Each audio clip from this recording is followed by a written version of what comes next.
World bank లోంచి 1,50,000 కోట్లు అప్పడిగాడంట కదండి, వింటున్నాము.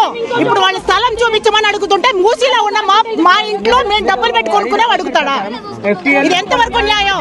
ఎఫ్టీఎల్ ఉన్నప్పుడు ఫస్ట్ మీరు పర్మిషన్ ఎందుకు ఇవ్వాలి స్థలానికి? రూల్ ఏంటి? అయ్యప్ప సొసైటీ గురించి మీరేం మాట్లాడారండి గారు?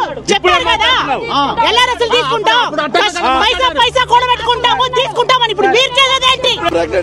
నాకు కరెంట్ బిల్లు ట్యాక్స్ అన్ని కడుతున్నా సార్.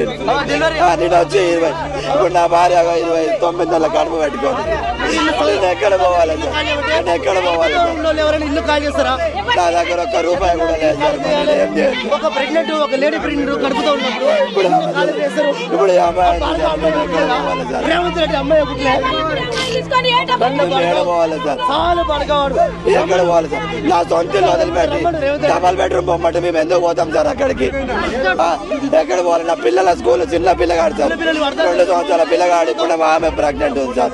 నేను పూలు అమ్ముకొని బతికేటోడు సార్. నేను నాకు ఏడుకలు వస్తాను సార్. మరి మా అమ్మ మా నాయననే ఇచ్చిండు, మా అత్త మామ లేరు. నాకు నా మొదటి పచ్చవాతం వచ్చిందన్న, ఆయన చూసుకుంటే నేను ఇక్కడ పట్టుకున్నాను. నా పిల్లలు 2 ఉన్నారన్న, నేను 2 కాదు.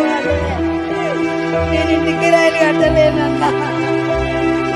మా పిల్లల్ని ఏమన్నా వేసుకొని రావాలి వల్ల యాగం చేసిండన్నా. నేనేం చేయాలన్నా? నాకు రోడ్డు మీద బతుకు కూడా లేదన్న. నేను ఎక్కడ వెళ్ళలేనన్నా. నా మొగన్ని వేసుకొని నేను ఏడికి వెళ్ళలేను. పక్క మాత్రం మెంటలు వచ్చింది ఆయనకి. నా బండి ఆగమైపోతుందన్న. నేను నా జీవితమే దీని మీద బతుకుతున్నాను.